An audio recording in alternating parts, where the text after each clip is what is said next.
Buenas tardes para todos. En esta comunicación nos vamos a situar nuevamente en el texto de Brailovsky, en donde se insinúa que como educadores estamos orientados al estudio de la pedagogía, que es una disciplina moderna, temporalmente hablando, y esta considera a las escuelas como el acto, como la institución en la que la modernidad define cómo se van a desarrollar las prácticas educativas y de transmisión de la cultura. En esta oportunidad nos introduciremos en el pensamiento de un pedagogo argentino, Pablo Pinú, y su texto ¿Por qué triunfó la escuela? La modernidad dijo, esto es la educación, y la escuela respondió, yo me ocupo. El libro en el que se sitúa este texto se llama La escuela como máquina de educar, 3 escritos sobre un proyecto de la modernidad, prologado por Cecilia Brailovsky en la década de los 90. El texto comienza con la cita de un parágrafo de un cuento de Jorge Luis Borges, que más o menos dice así: Gibbon observa que en el libro árabe por excelencia, en el Corán, no hay camellos. Yo creo que si hubiera alguna duda sobre la autenticidad del Corán, bastaría esta ausencia de camellos para probar que es árabe. Al traer a Borges a este texto, Pinú intenta mostrar que a veces algo tan cercano, tan del orden de lo cotidiano, tan parte del paisaje, nos dificulta mirarlo, no nos permite analizarlo, y nos parece que existió siempre, que tuvo siempre las mismas características, que respondió siempre a los mismos intereses. Pinú trata de romper con esta idea. Entre los años 1880 y 1930 podemos afirmar que se instituyen los estados nacionales en Occidente, estados nacionales de corte liberal, moderno, positivistas, que van a utilizar a la escuela como la gran máquina, como el gran dispositivo educador de la ciudadanía. En los distintos países de Occidente se pueden ver ciertos rasgos muy comunes con la educación masiva a la ciudadanía. La alfabetización, ciertos saberes que se consideran los saberes que deben ser transmitidos. Esta necesidad de transmitir una idea de nación, de nacionalidad. Sin ir más lejos, en el año 1882, en el marco de la federalización de Buenos Aires, el Estado Nacional convoca a un congreso pedagógico, a donde vienen innumerable cantidad de pedagogos que llegan del mundo entero, para discutir sobre la educación, sobre los sentidos de la educación, cómo ser el papel, el rol, la influencia que tenía la Iglesia sobre el Estado para influir en cuestiones educativas, también el papel que juega la burguesía liberal que intenta tomar bajo su guía a la educación. Y aparece esta idea que llama Pinú escuela-mundo. La educación pasa a ser sinónimo de escuela, no puede ser comprendida de otra manera. Y esto de ninguna manera es algo natural. Esto es lo que está queriendo significar Pinú. Y ahí aparece esta idea Foucaultiana de la necesidad de historizar el ámbito de lo humano. Y Pinú, cuando intenta señalar que el fenómeno del campo educativo es muy complejo, que es un epifenómeno de la escritura, y podemos decir que la escritura, la alfabetización son pilares dentro de las funciones de la escuela, sobre todo en esa época, podemos decir desde una perspectiva liberal que el ejercicio de una ciudadanía de la identidad nacional, sobre todo en la Argentina, con un fuerte componente de inmigrantes, podemos solo explicarlo con el auxilio de Michel Foucault, que es una conformación de los cuerpos. En estas llamadas instituciones de encierro que surgen en el siglo XVIII y XIX, donde se genera, dice Foucault, estos índices de normalidad y anormalidad. En el siglo XVIII se deja de lado lo que era el llamado poder soberano, en donde había un claro comportamiento de soberano y súbdito, y aparece la idea de disciplina, el poder disciplinario, que genera otro tipo de dominio y de poder, y que tiene que ver con esta idea de establecer a través de discursos científicos qué es lo normal y qué es lo no normal, a través de una microfísica del poder muy detallada sobre los cuerpos y las almas para determinar qué es lo normal y qué es lo no normal. ¿Qué características tiene que tener una nena o un nene, una persona?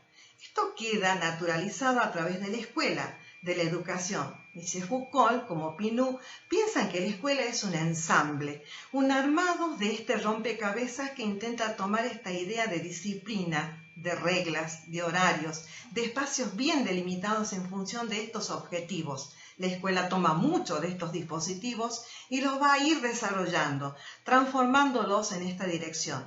Lo que intenta Pinu es ver el camello que no estaba en el paisaje del Corán, ponerlo en la luz, analizarlo, ver sus distintos componentes.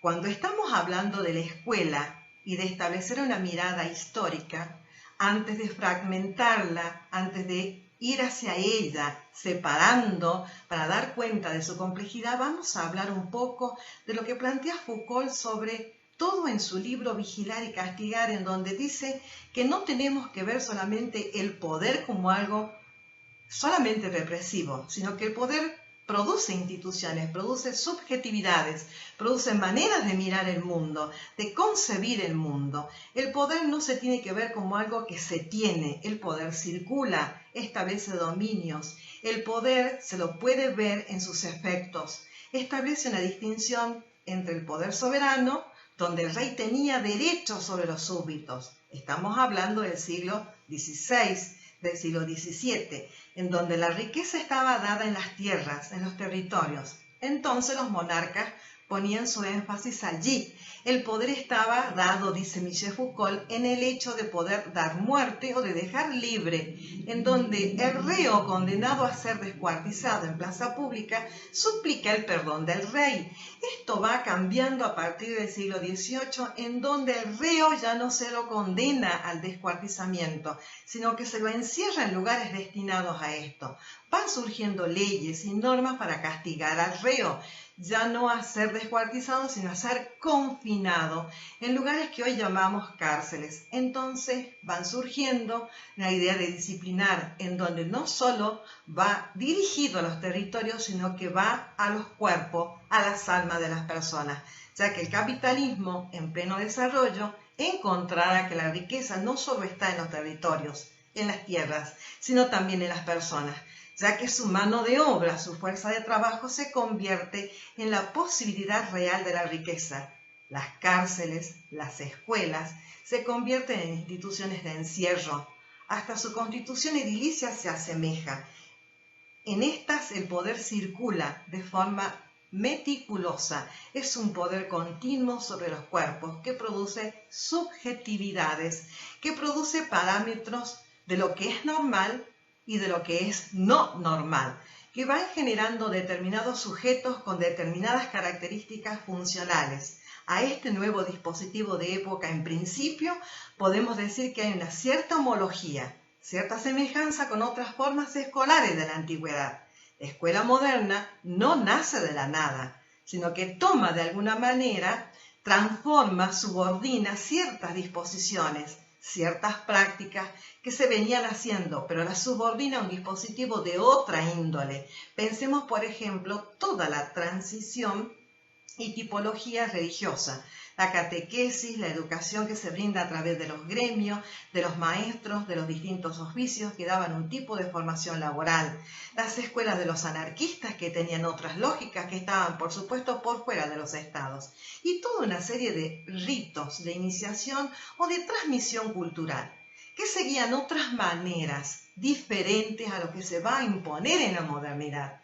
Esta es la idea de ensamble, un armado, un rompecabezas que se configura de una manera diferente a las anteriores. Tiene rasgos de continuidad, pero tiene rasgos fuertes de ruptura. Lo que está claro es que se convierte en la forma de lo escolar por excelencia, hegemónica. De esta forma es como pasa a ser la escuela sinónimo de educación. Todo lo que tiene que ver con la formación educativa pasa por la escuela. Lo que cabe preguntarse en este momento es si las escuelas tienen el monopolio de las formas educativas o es solo una de tantas. ¿La transmisión de los saberes sigue siendo función excluyente de la escuela? ¿Se da exclusivamente a nivel escolar o si hay otras instituciones o otros dispositivos u otras modalidades en donde los niños, los adolescentes y los adultos tienen variada oferta de formación. Y otra pregunta que cabe hacerse es si esta problemática de la vertiginosidad de los cambios tecnológicos está acompañado estos procesos de cambio en la escuela de hoy. El análisis que hace Michel Foucault de la sociedad disciplinaria, de la modernidad, pareciera estar dando paso a un nuevo tipo de sociedad que llamamos la sociedad postmoderna o de la modernidad tardía, lo que implica cambios profundos, culturales, civilizatorios, sociales, económicos, tecnológicos, que imprimen cambios en todos los ámbitos de la vida. Y acá es donde aparece un filósofo francés llamado Gilles Deleuze, que habla de que hemos pasado de la sociedad disciplinaria a la sociedad de control. En esta sociedad de control, las instituciones de encierro comienzan a perder sus fronteras edilicias, se extienden a todos los ámbitos sociales y el adentro comienza a estar afuera. Toda la sociedad en su conjunto pasa a ser un lugar de control minucioso sobre los sujetos. Otra característica, dice Pinault, que tiene esta escuela moderna, regresando obviamente a la imagen clásica de la escuela, es la matriz eclesiástica. Claramente hay una idea de un lugar, de un espacio que se retira del mundo. Hay que alejarse del mundo. Esta institución cerrada requiere que haya muros, paredes que delimiten un lugar donde pasan otras cosas. De alguna manera el exterior pasa a ser un lugar negativo. Lo que tiene que pasar en estas instituciones cerradas es que establece reglas, códigos de conducta, disciplina, asimetría. Hay un muy específico formato escolar. Y aquí es donde podemos ver, dentro de estas características, la matriz eclesiástica. En la Edad Media aparecen estos lugares, estos monasterios alejados de la vida de las ciudades, de las aldeas, donde se generan una suerte de dispositivos de regulación de la vida súper estrictos. Otro filósofo italiano que nos ayudará a pensar es Giorgio Agamben, que estudia esta vida de los monasterios, sus reglas, el tipo de vida absolutamente reglada, es decir, hay determinados tiempos para realizar cada una de las tareas en un espacio determinado para las mismas. Esto es claramente una herencia de los dispositivos religiosos. Relacionado con esto está presente la idea de una regulación artificial. Hay un tiempo arbitrario que se establece, hay momentos, una campana, un timbre, se establecen momentos de trabajo, momentos de descanso. Son reglas y horarios que rigen por fuerza toda la vida de la institución. Por eso está presente esta matriz de encierro de una institución cerrada en definitiva. La idea del calendario escolar marca la agenda de todo el año, el ciclo lectivo con estricta rigidez. Otra característica es el uso específico del espacio y el tiempo. Hay una gran preocupación porque cada momento sea controlado. Y lo mismo pasa con los espacios. Esto es lo que denomina Michel Foucault microfísica del poder. Esto ingresa en los cuerpos de manera y de una marca a fuego. Se encarna, perfumando la subjetividad. Otro elemento analítico que marca Michel Foucault es la figura del panóptico. El panóptico era un tipo de arquitectura carcelaria ideada por el filósofo utilitarista Jeremy Bentham hacia finales del siglo XVIII. El objetivo de la estructura panóptica era permitir a su guardián, guarecido en una torre central, observar todos los prisioneros recluidos en celdas individuales alrededor de la torre, sin que estos puedan saber si son observados. Estas son las herramientas que marca Michel Foucault en este poder disciplinario, en estas instituciones de encierro, la vigilancia permanente, el castigo si fuera necesario. Las escuelas ya existían en Roma, en la antigüedad y en diferentes culturas. Pero en la modernidad las escuelas pertenecen a un orden mayor, es decir, están organizadas desde el Estado, conformando una red piramidal, en donde hay una jerarquía y una organización horizontal que determinan una red de obediencia, de sostenimiento del ordenamiento. Esto es lo que denomina Max Weber las relaciones burocráticas. Cada uno tiene una función de acuerdo al lugar que ocupa en las instituciones, que no pasa por las características personales, sino por el lugar y el rol que le toca cumplir. Otra característica para analizar de la escuela moderna es la condición de que es para todos, es decir, es un fenómeno colectivo, enseñar a muchos, que tiene una serie de consecuencias, primero económicas, empleando un número reducido de docentes, para atender una población numerosa, y de esta manera nos remitiremos a una disputa que se dio en el siglo XIX entre dos métodos de enseñanza, el de enseñanza mutua o lancasteriano y el de enseñanza simultánea. El método de enseñanza mutua surgió en Madras, una ciudad ubicada al sur de la India, en 1796, promovido por el pastor Andrew Bell.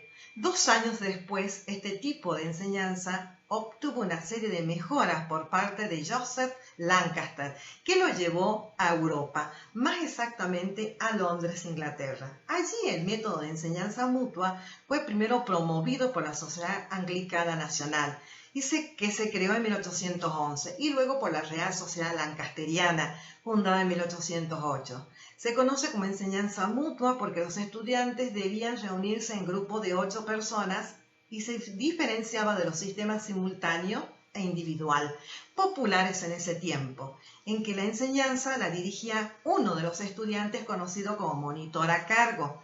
Los monitores a cargo eran formados con antelación por los docentes, quienes no tenían la responsabilidad de la enseñanza, como ocurría con otros métodos, el simultáneo e individual.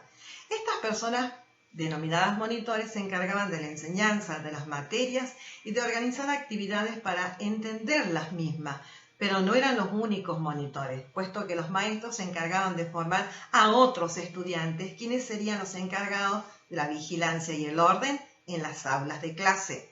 Este método fue creado para suplir las necesidades de escolarización que había en la época en cada ciudad. Además, poseían un bajo costo, por lo cual era ideal para la mayoría de las escuelas. El sistema requería de una amplia sala, en lo más alto estaba ubicada la mesa del maestro. La capacidad de la sala se encontraba entre 150 y 350 estudiantes. Para seguir pensando esta escuela moderna con Michel Foucault puntualmente sobre el control, este afirma que básicamente se establece entre dos grandes dispositivos o mecanismos que dará en llamar la anatomopolítica y la biopolítica. La anatomopolítica son esas tecnologías que apuntan de manera individualizante, de manera de trabajar cada cuerpo. Por eso habla de los cuerpos dóciles y desde luego estas tecnologías producen subjetividad. Al lado de la anatomopolítica, conviviendo con ella, aparece la biopolítica, que es esta preocupación de los estados por la vida colectiva. Recordemos que inicialmente dije que la riqueza en el medioevo estaba en las tierras, ahora está en los individuos, está en la población, está en la riqueza que hay que tratar de formar, de reproducir, porque es el principal bien económico del Estado. Otra característica que marca Pablo Pinault en relación a la escuela moderna es la constitución del campo pedagógico y su reducción a lo escolar. Hay una ruptura con el método escolástico, que es el que se imponía en la Edad Media, donde había un saber y que era transmitido como una verdad sin remitirnos a ningún método de enseñanza. El saber y la enseñanza eran lo mismo.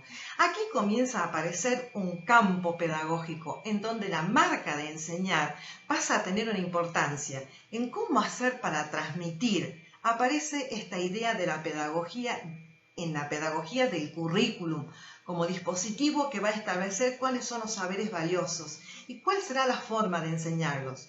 Estos métodos de enseñanza hacia mediados del siglo XX van a adquirir una racionalidad técnica muy fuerte. Lo que acontece es que se forma un cuerpo de pedagogos encargados de dar forma a estos métodos y el lugar del docente está reservado a la aplicación. Otra peculiaridad a tener presente es que a fines del siglo XVII e inicios del siglo XVIII, la infancia fue inventada o descubierta, dirá Philippe Ariès. Este descubrimiento fue una evolución en la consideración de los adultos hacia los niños. En este mismo periodo, el campo pedagógico construye el sujeto pedagógico, el alumno. Otra particularidad para seguir pensando La aparición de la escuela es la asimetría que se establece entre el docente y el alumno. Otro rasgo que se puede examinar en la escuela moderna es la generación de dispositivos específicos de disciplinamiento. Las tradicionales formaciones en hileras, en los patios, formarse de mayor a menor, formarse que permita que pueda el docente tener en todo momento una visión sobre todos y cada uno de sus alumnos. En el aula pasa lo mismo. Todas las reglas y rituales que están dirigidos al dominio sobre los cuerpos. Esta forma de ordenamiento no solo pasa por el restrictivo, sino fundamentalmente es una forma de producir y de ser. Otro rasgo es la formación de un currículum y de prácticas universales y uniformes. Por eso esta idea de la escuela como una máquina educativa. Lo que se puede ver aquí es esta suerte de prácticas uniformes y universales, esta homogeneización en aquellos saberes que deben ser transmitidos y de la manera en que deben ser transmitidos. Habla esto de un currículum surgido en este periodo, pero asimismo, saliendo de esta esfera de la máquina, podemos pensar en términos de mayor complejidad, y es aquí donde aparecen muchos estudios en los que se pueden visualizar que más allá del currículum prescripto, de lo que está escrito como documento oficial, nosotros podemos ver que hay otras cuestiones, otros saberes, otras prácticas que circulan dentro de la escuela. Y es ahí donde aparece la idea de currículum oculto, en relación a los saberes que los alumnos van aprendiendo en el medio escolar, que están por fuera de lo prescripto, aquellos saberes de la cultura que no aparecen como parte de los saberes que deben ser transmitidos, lo que permite advertir algún tipo de complejización de esta máquina que pareciera tener más matices de los que aparenta. Lo cierto es que el currículum de la escuela moderna es el que va a decir, bueno, estos son los saberes que deben ser transmitidos.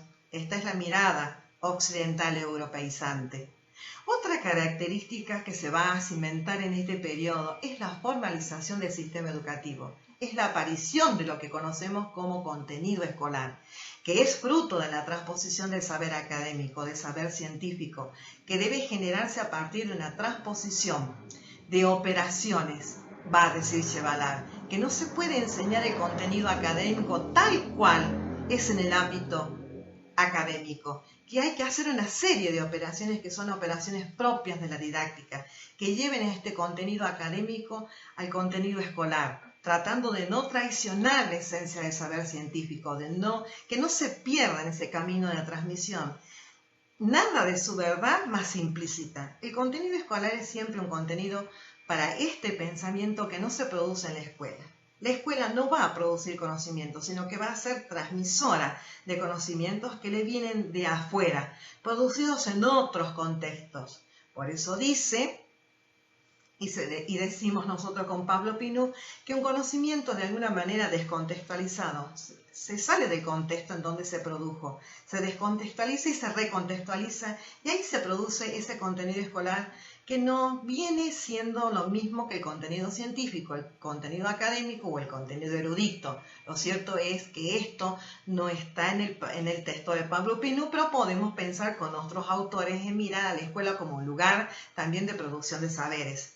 También un lugar donde hay una cultura escolar específica determinada, que también establece y produce reflexiones sobre ciertos saberes y también hace su propio trabajo sobre esos contenidos académicos que vienen de otros contextos. En ese sentido, poner en valor estos saberes escolares, no dejarlos de lado como una simple reducción del saber académico. Estamos poniendo al docente y a la escuela en sí en un lugar de mayor importancia, de mayor valor. No simplemente en un mero transmisor, en un mero técnico, operador de conocimientos externos, y también la importancia del contenido pedagógico, o sea, la importancia no solo de lo que se enseña, sino de cómo lo enseñamos al contenido, en tanto que contenido pedagógico. La intencionalidad pedagógica, el propósito didáctico que se establece. Otro rasgo moderno es el poder disciplinario, es la importancia que se le entrega a todo un aparato y un sistema de acreditación de títulos. Lo que es capital cultural institucionalizado pasa a ser parte de la escuela, el lugar en el que se acreditan los saberes escolares a través de sus certificados y sus títulos. Cuando tratamos el tema de la acreditación surge inmediatamente el tema de la evaluación, del examen, la vigilancia, el control. la selección, por ejemplo, de los mejores promedios, los alumnos con mejores desempeños. Este control y esta competitividad en términos individuales tan fuerte que tiene una influencia de la antigua escuela jesuita, que ponían a la competencia en el centro de la escena pedagógica. El examen pasa a ser el instrumento esencial de todo este andamiaje, y así el sistema escolar tiene el monopolio del capital cultural institucionalizado. Como último rasgo de la escuela moderna que menciona Pinault, es la generación de una oferta cultural específica, que básicamente tiene que ver con toda la bibliografía, infografía, imágenes que forman parte muy importante del escenario, del paisaje escolar. Y también, otra vez, ahí no es necesario pensar en que no es natural ni nada inocente, sino que quién puede editar un libro y establecerlo como el libro, el manual de determinado grado, está generando una determinada mirada sobre el mundo. Bien, hasta aquí este acercamiento al texto de Pablo Pinault. Les compartiré el texto para que sea analizado, más la caracterización de lo que denominamos modernidad.